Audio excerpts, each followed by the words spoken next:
Hello, good people. My name is Lingua Schultz, Lingua Mada from KA Media 5. We are honored to have Mr. Lodrick Nave here at FK Electronics Sinza Makabulini. We are doing mobile podcasts, but today we want to talk about business. Why 1% of the people who are doing business they succeed, and the 99% of them they are failing in the business? One of the things that we need to understand is that business is not a simple thing. It's hard. Business is hard. Business is difficult. Business needs a lot of skills. So if you want to venture into business, you have to prepare yourself. That's one thing. But number two, why do most entrepreneurs fail? Actually, we've heard of details about entrepreneurs. We've heard of stories that maybe 5% of most businesses fail in the first 5 years. And this is the reason. One is that we are not taught business at school. We are not We are not taught business at home. Okay. So very few homes talk about business. Right. When it comes to school, our curriculum does not teach us business. In general, they only teach us bits of the business, but they Little don't teach bits us entrepreneurship one, and business in details. So when it comes to business, it's a new thing to very many people, and the only people who excel very well, the 99% that excel very well in business, are people who have a background, who have a family background in business. So they've inherited a business, or their entire generation or 3 to 4 generations have done business. And that is why we have maybe a 1% or 3% of people who do well in business. Do you think those 1% of that people who are succeeding in business, they have a certain sacrifice that these majority of people, they don't have it? Yeah, business needs a commitment, discipline, and there is no way you can become committed if you're not disciplined. When we talk about discipline, we talk about time management, we talk about self-discipline, we talk about discipline with other people's resources, because if you are an employee and you're working at a company and you cannot respect the resources of that company, the moment you start your own business, that is when you realize that the resources that you're wasting will be wasted in your business. So the employees in your business will also start wasting the time. They will start wasting your resources. So in order for you to do well in business, in order for you to be successful in business, commitment starts with discipline. Because if you're a business person, you're an entrepreneur, no one will tell you to wake up at 4 a.m. or the 5 a.m. club by Robin Sharma. No one will force you to wake up at 4 a.m. or 5 a.m. It's your self-initiative. You have to wake up by yourself. So time management in business is very crucial. If you feel like sleeping till 8 a.m., then business you fail in business. I was listening to a podcast a few weeks ago, and they talked about 3 characters or 3 characteristics of a business person.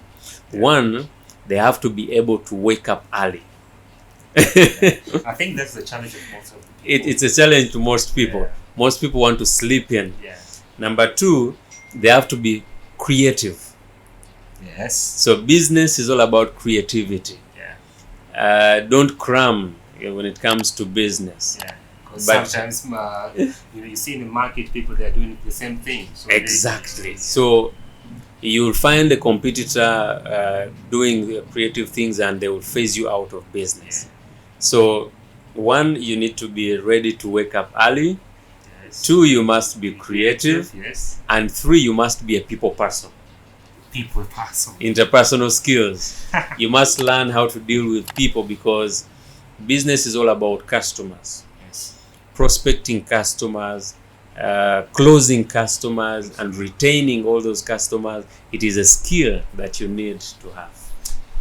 Yes, I think we see a lot of succeeded people in the business. They have their own class. Yeah. They put themselves somewhere there. Mm. You know, it's hard to read them, even to communicate with them. Yeah. Do you think they choose themselves, or they put themselves in a quality people class? That's why they say if you want to be based in a business, you have to use this OTP, only quality people. Why is that?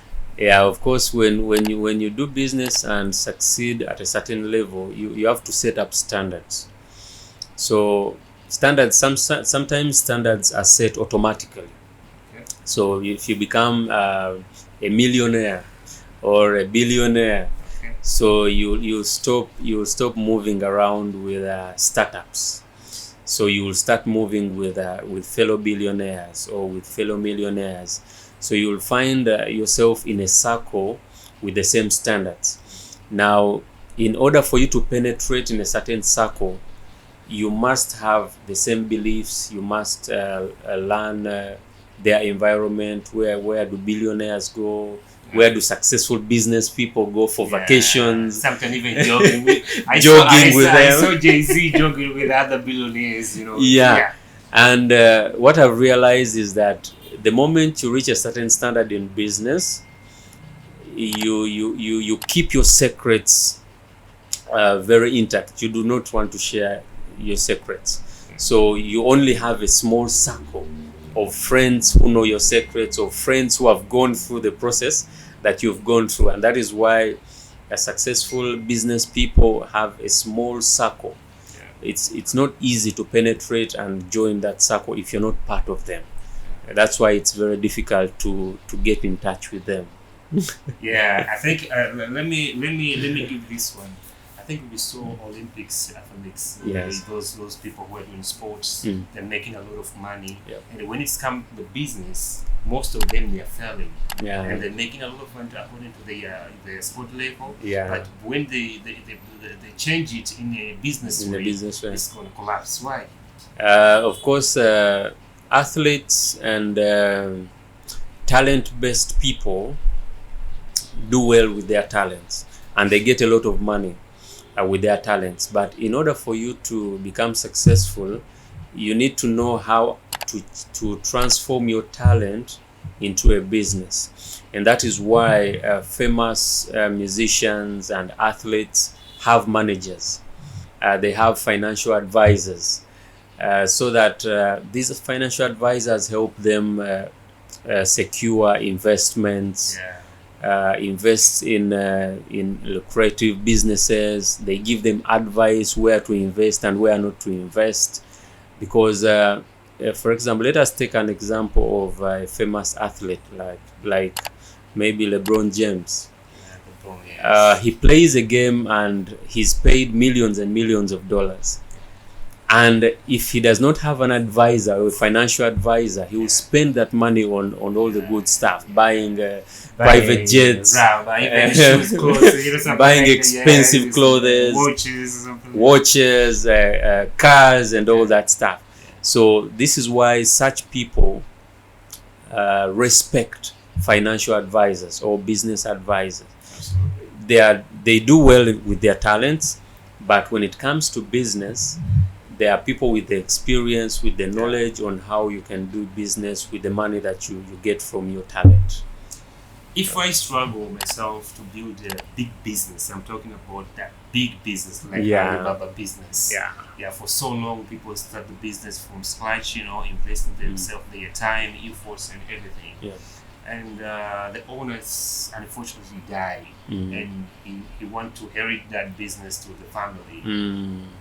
Do you think that that speed, the competition with the market, the family can compete with that situation? Yeah, of course, it's a challenge to most businesses, because especially African businesses, do not have a succession plan.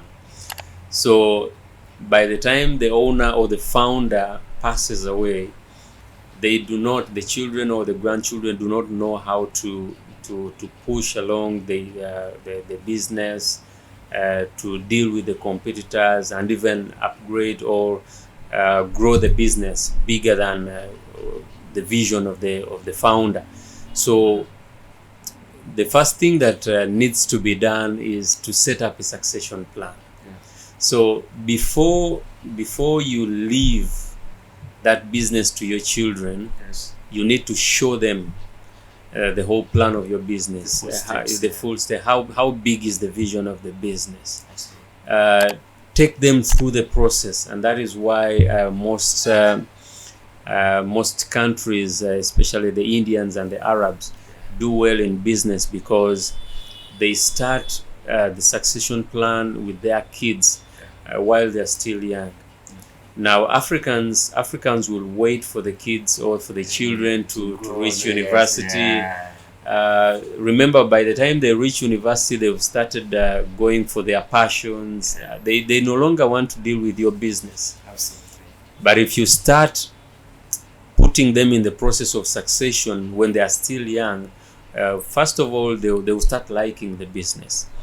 They will know how the business works, but they will also connect with the customers and the clients that you're working with. So parents who are doing business need to understand that starting a business is one thing. Running it and then inheriting the business with its vision and all that, it's not something that is very simple. It needs to remain for generations. Yes. It's not easy. And that is why there are some businesses that have been that have gone from generation to generation. Businesses from the US, businesses from Asia.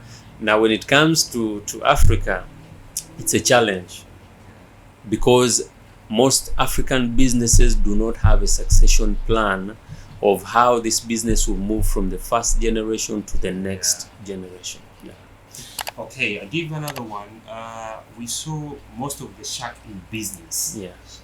You cannot compete with them. At the end of the time, they're still winning the game. That's why they remain. The rich is still there. You know, they maintain their status.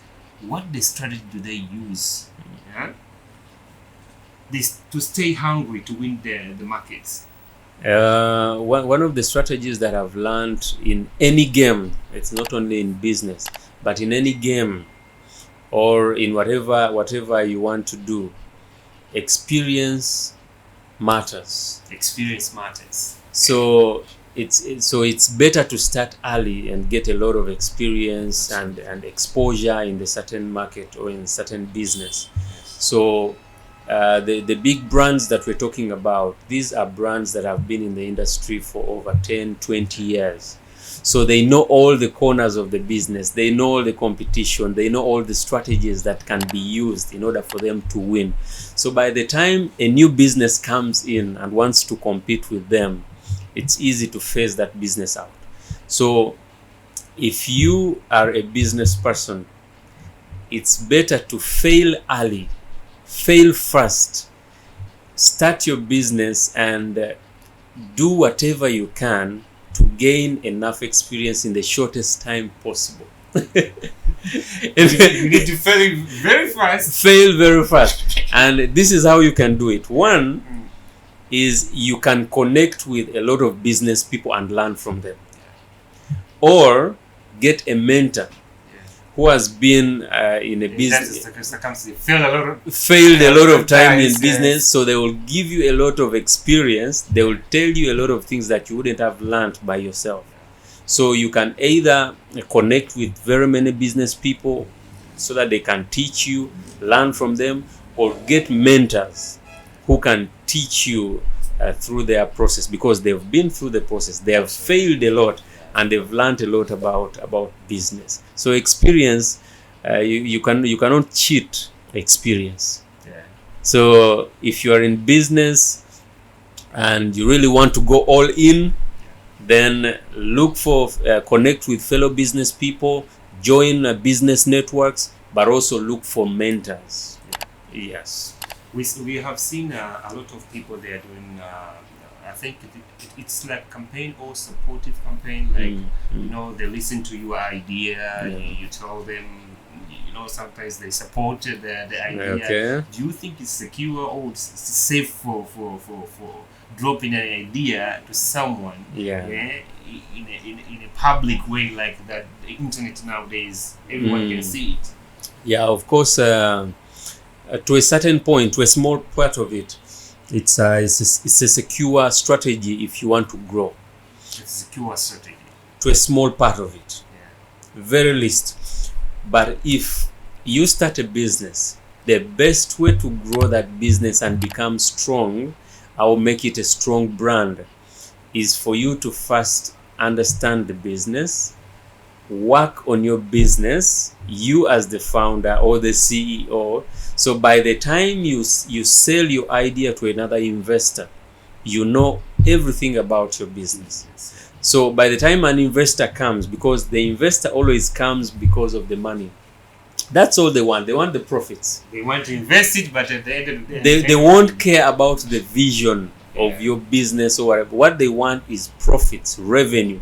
That's their main goal. So if the investor tells you that they like the vision, to a very big percentage, it's a lie.